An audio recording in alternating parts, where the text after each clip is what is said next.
Wizara amejidhatiti pakubwa sio katiti, mifumo ya kidijiti elimu kuitumia. Wizara imenunua mashine zote tambua, mradi ulochangia jipitwa ujua.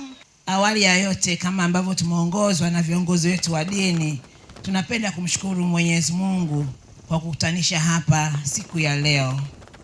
Napenda pia kuwakaribisha wageni wote ambao wameshiriki katika tukio hili muhimu, na hii inaonyesha kuwa wote tuna dhamira moja ya kuendeleza elimu na kuimarisha matumizi ya teknolojia katika nchi yetu, hasa katika sekta ya elimu. Mheshimiwa mgeni rasmi na waalikwa, kama inavyoelekezwa katika sera ya elimu, lakini pia katika dira ya maendeleo 2050, serikali inaendelea kuchukua hatua madhubuti za kuboresha elimu kwa kuzingatia mahitaji ya karne ya 21, ikiwemo kuimarisha matumizi ya teknolojia za kidijitali katika ufundishaji na ujifunzaji. Serikali pia kupitia Wizara ya Elimu inaendelea kutekeleza mkakati wa kitaifa wa matumizi ya teknolojia za kidijitali katika elimu, pamoja na miongozo yake ambayo wote tunaifahamu, ambayo inatumika katika ngazi zote za elimu, na pia tunatumia ule mwongozo wa akili unde katika elimu. Mheshimiwa mgeni rasmi, ugawaji wa vifaa hivi leo ni sehemu ya utekelezaji wa sera ya elimu, lakini ule mkakati pia wa tehama katika sekta ya elimu.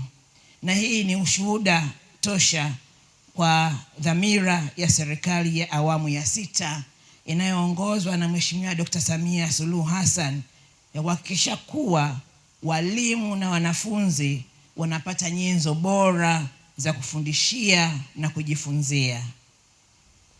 Mheshimiwa mgeni rasmi, vifaa vya tehama utakavyoenda kuvigawa leo vitachangia kwa kiasi kikubwa kuboresha ubora wa elimu, kuongeza ufanisi wa ufundishaji na ujifunzaji, pamoja na kuwezesha wanafunzi wetu kupata ujuzi wa kidijitali unaohitajika katika dunia ya sasa.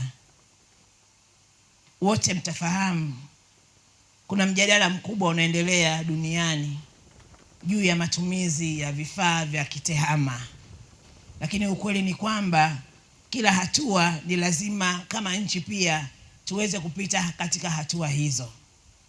Kama nchi tutahitaji kuwa na balance kati ya matumizi ya vifaa hivi vya kitehama, lakini pia na matumizi ya vitabu au madaftari kwa wanafunzi.